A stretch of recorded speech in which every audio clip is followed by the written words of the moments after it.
Test के YouTube channel पर आप सभी का स्वागत है। मेरा नाम है प्रियांशु और आप सभी पढ़ रहे हैं वोकैब, जिसमें हमारा टॉपिक चल रहा है सिनोनिम्स। और आज इस टॉपिक की फोर्थ क्लास, जी हाँ, चौथी क्लास हम सिनोनिम्स की पढ़ रहे हैं। इससे पहले 3 क्लास हो चुकी हैं जिनमें हमने काफी सारे वर्ड्स के सिनोनिम्स को डिस्कस किया।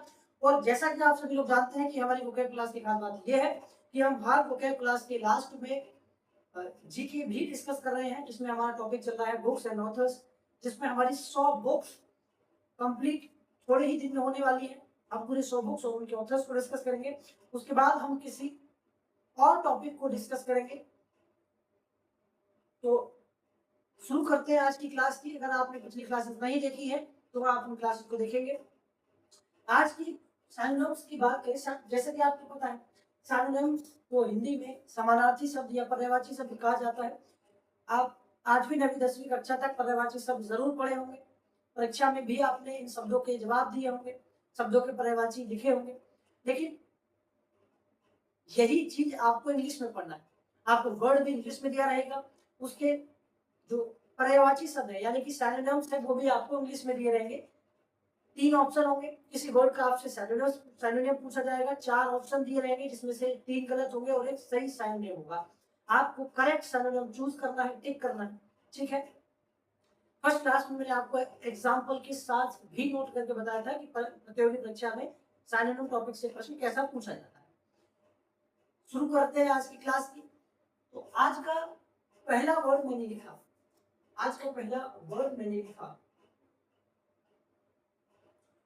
नेग्लेक्ट। बहुत ही सिंपल वर्ड है नेग्लेक्ट। नेग्लेक्ट को हिंदी में कहा जाता है नजरअंदाज करना। क्या?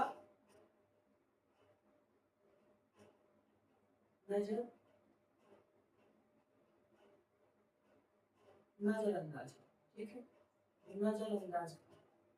इसका हिंदी अर्थ क्या है? इसका हिंदी अर्थ होता है नजरअंदाज करना, ठीक है। क्या करना? नजरअंदाज करना, ठीक है भाई, नजरअंदाज करना, ठीक है भाई, नजरअंदाज करना, ठीक है। देखो, बेशक हम अपनी डेली लाइफ में इंग्लिश नहीं बोलते हैं, इंग्लिश में बात नहीं करते हैं, लेकिन काफी सारे ऐसे शब्द हैं, काफी सारे ऐसे वर्ड्स हैं जिन्हें हम अपनी डेली लाइफ में ले रहे होते हैं, बोल रहे होते हैं, यूज कर रहे होते हैं। आपको ये पता है, अगर आपको नेग्लेक्ट वर्ड के सिनोनिम पता है तो बहुत अच्छी बात है। और अगर आपको सिनोनिम्स नेग्लेक्ट के नहीं पता है तो मैं डेफिनेटली ये कह सकता हूं कि आपको सिर्फ ये नहीं पता है कि ये पर्टिकुलर शब्द जो है ये नेग्लेक्ट शब्द के क्या है, सिनोनिम्स। बाकी नेग्लेक्ट वर्ड की जो सिनोनिम है, जो समानार्थी शब्द है, आप उन इंग्लिश वर्ड्स को डेली लाइफ में रिपीट करते हो, डेफिनेटली करते हो। ऐसा अक्सर होता है, हम बहुत सारे इंग्लिश वर्ड को अब डेली लाइफ में बोल रहे होते हैं, बस हमको ये नहीं पता है कि ये वर्ड्स पर्टिकुलर किसके हैं, नेग्लेक्ट वर्ड के। बात समझ आ रही मैं क्या बोल रहा हूँ? बेशक हम इंग्लिश नहीं बोलते हैं, लेकिन बहुत सारे इंग्लिश वर्ड्स का यूज हम अपने डेली लाइफ में करते हैं। आप जैसे मुझे बताएंगे नेग्लेक्ट का अर्थ होता है नजरअंदाज, तो इसके सिनोनिम अगर मैं लिख लूं, इसके सिनोनिम अगर मैं लिख लूं, इग्नोर लिख लूं, इग्नोर, तो क्या इस वर्ड का आप इस वर्ड का इस्तेमाल आप अपनी डेली लाइफ में नहीं करते? बोलते हो इग्नोर। भाई आपका मित्र आपका मित्र आपके सामने से आया और वो आपको बिना देखे चला गया, वो आपको बिना देखे चला गया, तो आप अपने किसी दूसरे मित्र को क्या कहोगे कि भाई वो सामने से आ रहा था और मुझे इग्नोर कर गया? मतलब आप क्या कहना चाह रहे हो? आप यही कहना चाह रहे हो ना कि वो मुझे नजरअंदाज कर गया, वो मुझे क्या कर गया, वो मुझे नजरअंदाज कर गया। तो आप वहां नेग्लेक्ट तो नहीं कहते, आप वहां क्या कह रहे होते हो? आप वहां कहते हो कि वो मेरे को क्या कर गया, वो मेरे को इग्नोर कर गया। तो इसका एक सिनोनिम होता है इग्नोर। हालांकि इग्नोर शब्द का जो हिंदी अर्थ होता है, अगर आप डिक्शनरी करेंगे तो आपको उसमें अनदेखा दिखेगा, अनदेखा। इसका हिंदी अर्थ क्या होता है? इग्नोर का हिंदी अर्थ होता है अनदेखा। तो अनदेखा, नजरअंदाज, ठीक है, ये इसके क्या है, ये इसके सिनोनिम है, पर्यायवाची है, समानार्थी शब्द है, ठीक है। तो नेग्लेक्ट वर्ड का एक मैंने लिखा इग्नोर, एक मैंने लिखा अवॉइड, क्या लिखा, एक मैंने लिखा अवॉइड, ठीक है। तो नेग्लेक्ट यानी कि नजरअंदाज, नेग्लेक्ट यानी कि नजरअंदाज, इसके सारे मैंने लिखे इग्नोर, अवॉइड, और बताओ और क्या हो सकते हैं बच्चे, और इस शब्द के सिनोनिम क्या हो सकते हैं, इस वर्ड के और सिनोनिम क्या हो सकते हैं बताइए, जल्दी से बताइए। मैंने दो मैंने लिखे, इग्नोर लिखा, अवॉइड लिखा, और क्या लिखूं बताओ। हाँ यही जो आपके दिमाग में आ रहा है, फॉरगेट, क्या लिखूं, मैंने यहाँ लिख दिया फॉरगेट, मैंने क्या लिख दिया फॉरगेट, ठीक है, मैंने यहाँ लिख दिया फॉरगेट, मैंने क्या लिख दिया, मैंने यहाँ लिख दिया फॉरगेट, ठीक है। तो नेग्लेक्ट वर्ड के क्या हो जाएंगे, नेग्लेक्ट वर्ड के सिनोनिम्स हो जाएंगे इग्नोर, इग्नोर, अवॉइड, नेग्लेक्ट, और भी होते हैं जैसे कि ओवरलुक, ओवरलुक और ओमिट,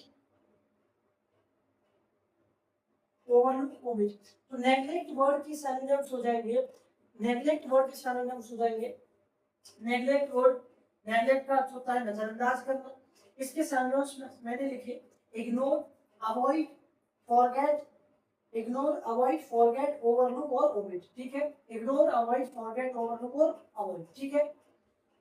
नेग्लेक्ट वर्ड के सिनोनिम्स मैंने लिखे इग्नोर, अवॉइड, फॉरगेट, ओवरलुक और ओमिट, ठीक है। 5 मैंने सिनोनिम लिखे, इग्नोर, अवॉइड, फॉरगेट, ओवरलुक और ओमिट, ठीक है, ignore, avoid, forget, overlook, omit, ठीक। नेग्लेक्ट का अर्थ होता है नजरअंदाज करना। तो फिर कह रहा हूं हिंदी आपको परीक्षा में देखने को नहीं मिलेगी, नहीं मिलेगी, ठीक है, ये मैं आपकी सुविधा के लिए लिख रहा हूँ ताकि आपको ज्यादा से ज्यादा मीनिंग से आती है, ठीक है। और इनके बीच में हिंदी बताओ, ये भी आप नोट कर सकते हैं ताकि आपको ज्यादा से ज्यादा मीनिंग याद हो सके, ठीक है। बाकी परीक्षा में हिंदी आपको देखने को बिल्कुल भी नहीं, ठीक है। एक वर्ड मैंने लिखा नजरअंदाज करना, एक वर्ड मैंने लिखा नजरअंदाज करना, इसके सिनोनिम्स मैंने लिखे इग्नोर, अवॉइड, फॉरगेट, ओवरलुक और ओमिट, ठीक। दूसरा वर्ड मैंने लिखा, एक होता है नेग्लेक्ट और एक होता है नेग्लिजेंट, एक होता है नेग्लिजेंट, क्या होता है, एक होता है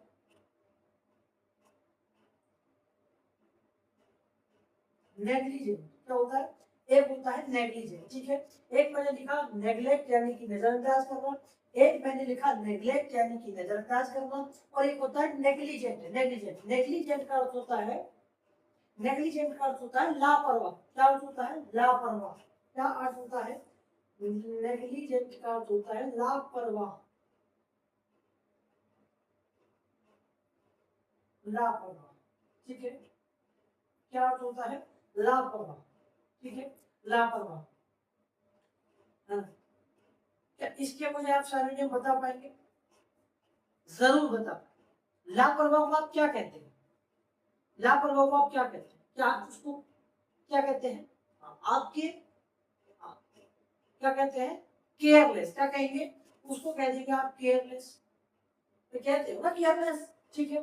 तो लापरवाह यानी कि केयरलेस, लापरवाह, केयरलेस, ठीक है। और मैंने लिखा इनअटेंटिव, क्या लिखा, इन इन एक मैंने लिख दिया, क्या लिख दिया, इनअटेंटिव, ठीक है।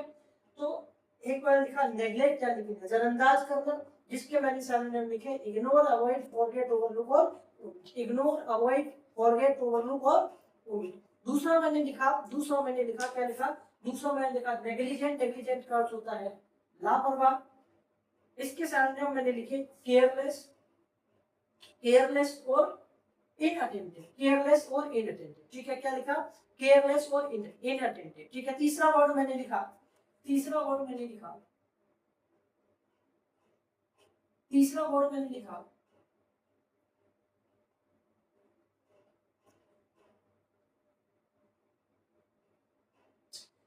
थर्ड वर्ड मैंने लिखा बैरन,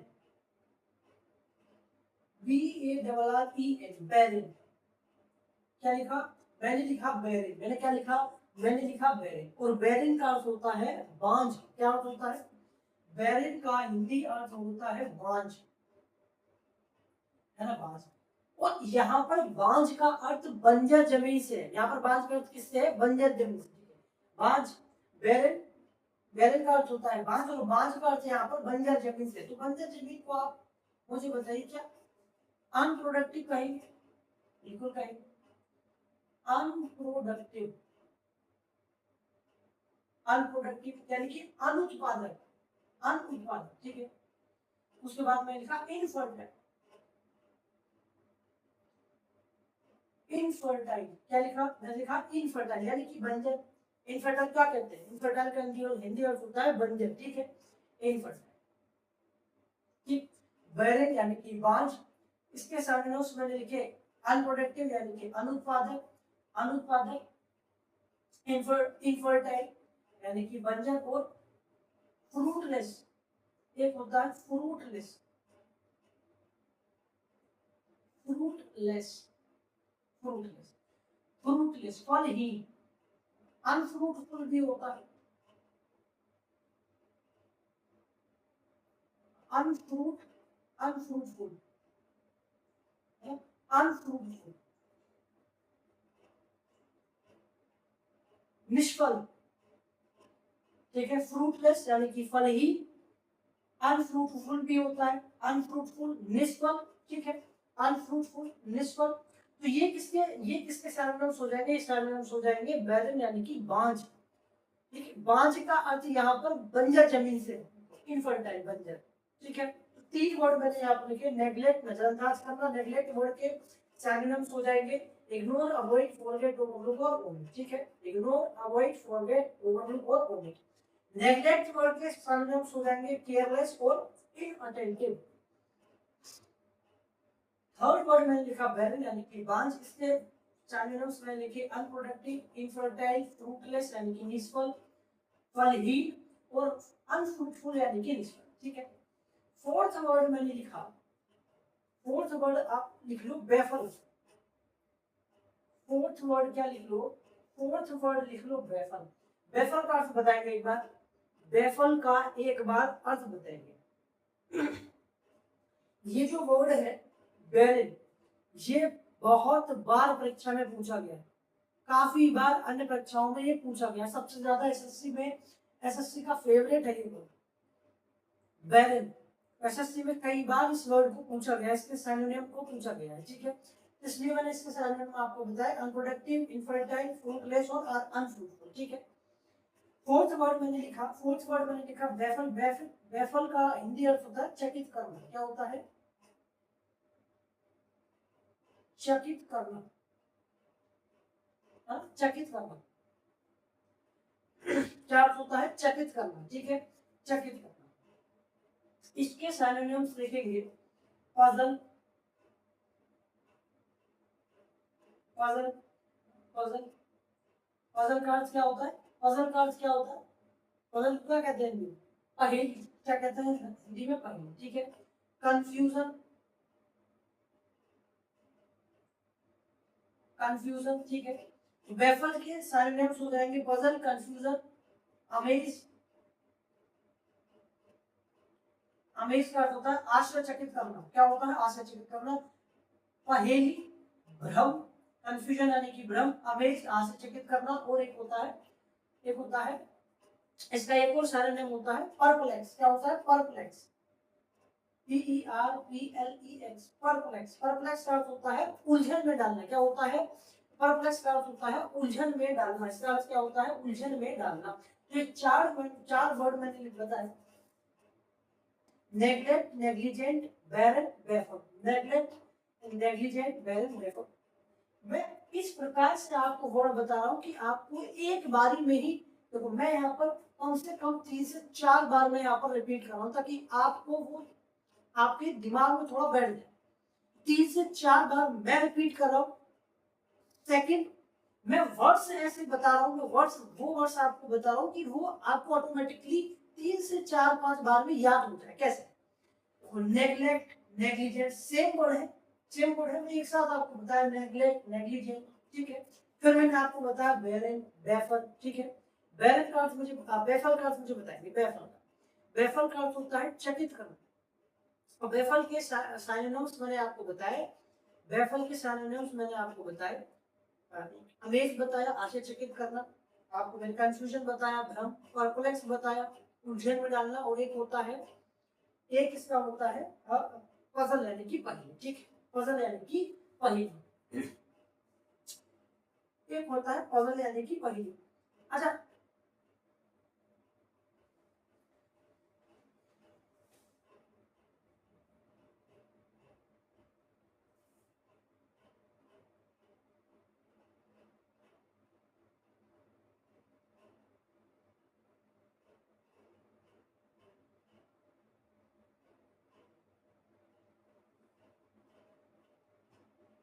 books and authors, books and authors, books and authors बहुत इंपॉर्टेंट टॉपिक है जीके का, स्टैटिक जीके का इतना इंपॉर्टेंट टॉपिक है बुक्स एंड ऑथर्स कि कोई सा भी एग्जाम, हर एग्जाम में इस टॉपिक से एक से दो सवाल जरूर आते हैं, बुक्स जरूर पूछी जाती है। ठीक है, तो कॉमन टॉपिक है बुक्स एंड ऑथर्स। पहली बुक मैंने आज की लिखी, आज की पहली बुक मैंने लिखी द आइडिया ऑफ, ठीक है, आज की पहली बुक मैंने लिखी, आज की पहली बुक मैंने लिखी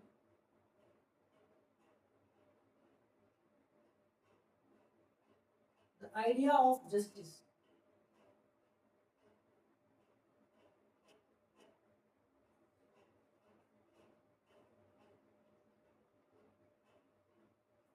द आइडिया ऑफ जस्टिस बताएंगे, the idea of justice book के ऑथर बताएंगे। The idea of book, the idea of justice book के ऑथर कौन है? The idea of justice book के ऑथर कौन? The idea of justice book, the idea of justice, the idea of justice, the the idea of justice के author कौन है? The idea of justice book के author है अमर्त्य सेन। कौन है? अमर्त्य सेन। ठीक, कौन हो जाएंगे? अमर्त्य सेन। कौन हो जाएंगे? अमर्त्य सेन। ठीक, अमर्त्य सेन। कौन हो जाएंगे? Amartya Sen. The idea of justice book के ऑथर कौन है? अमर्त्य सेन। ठीक है, the idea of justice book के ऑथर कौन है? अमर्त्य सेन। ठीक है, अमर्त्य सेन। सेकंड बुक मैंने लिखी, ठीक, the idea of justice book के ऑथर कौन हो जाएंगे? अमर्त्य सेन। कौन है? अमर्त्य सेन। ठीक, अमर्त्य सेन। ठीक, सेकंड बुक मैंने लिखी the three three three mistakes of my life. The three mistakes of my life, मेरे जीवन की तीन गलतियां, मेरे जीवन की मतलब ऑथर के जीवन की। ठीक है, the three mistakes of my life book के ऑथर बताएंगे। बहुत ही इंपॉर्टेंट बुक्स को हम डिस्कस कर रहे हैं। ठीक है, तो the idea of justice book का ऑथर है Amartya Sen. Amartya Sen. Three mistakes of my life book के ऑथर कौन है? Three mistakes of my life. और एक और बताएंगे, थर्ड बुक बताएंगे, थर्ड बुक बताएंगे, इसी के साथ थर्ड बुक, एक और बुक बताएंगे,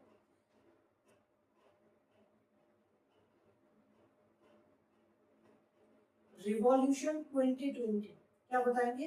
रिवॉल्यूशन 2020। दोनों बुक के ऑथर एक ही है, इन दोनों बुक के ऑथर एक ही है, इन दोनों बुक के ऑथर बताएंगे, इन दोनों बुक के ऑथर बताएंगे। Three mistakes of my life और रिवॉल्यूशन 2020, दोनों बुक के ऑथर बताएंगे। दोनों बुक के ऑथर कौन है? जल्दी से बता देंगे, जल्दी से इन दोनों बुक के ऑथर बता देंगे। इन दोनों बुक के ऑथर है, इन दोनों बुक के ऑथर है चेतन भगत। कौन है?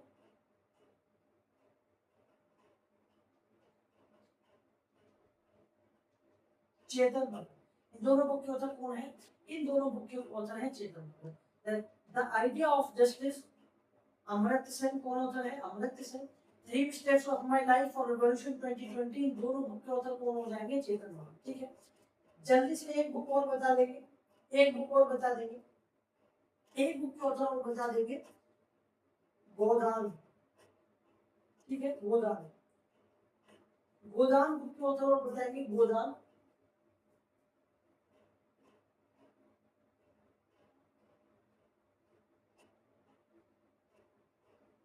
ठीक है, गोदान, गोदान बुक के ऑथर बताएंगे,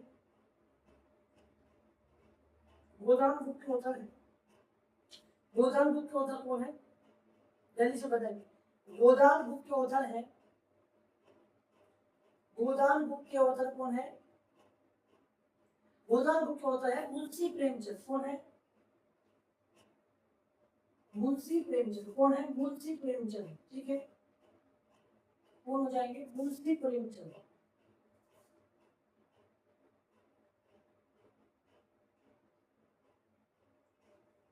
मुंशी प्रेमचंद। ठीक है, गोदान बुक के ऑथर कौन है? मुंशी प्रेमचंद, है ना? मुंशी प्रेमचंद। ठीक है, मुंशी प्रेमचंद। मुंशी प्रेमचंद। ठीक है, Munshi Premchand. The idea of justice Amrit Sen three mistakes of my life book के ऑथर है चेतन भगत। रिवॉल्यूशन 2020 इस बुक के ऑथर कौन है? चेतन भगत। गोदान बुक के ऑथर कौन है? मुंशी प्रेमचंद। कौन हो जाएंगे? मुंशी प्रेमचंद। तो आज इतनी ही बुक्स रखते हैं। बुक तो मैं आपको काफी बता सकता हूँ, लेकिन थोड़ी थोड़ी हम बुक्स को रोज थोड़े थोड़े बुक्स को डिस्कस करेंगे। सारी बुक्स एक साथ आपको याद भी नहीं होगा, आपको क्या, मुझे भी याद नहीं होगी। तो रोज हम दो दो पाँच चार जो भी बुक्स है उनको हम रोज डिस्कस करेंगे। तो एक और लिख लो, 5 हो जाएंगी। एक और लिख लो, एक और लिख लो, 5 हो जाएंगी। एक और लिख लो, द स्कोप ऑफ हैप्पीनेस लिख लो। द स्कोप ऑफ हैप्पीनेस लिख लो। द स्कोप ऑफ हैप्पीनेस इस बुक के ऑथर कौन है? The scope of happiness, the scope of book के ऑथर है विजय लक्ष्मी पंडित। कौन है? विजय लक्ष्मी पंडित।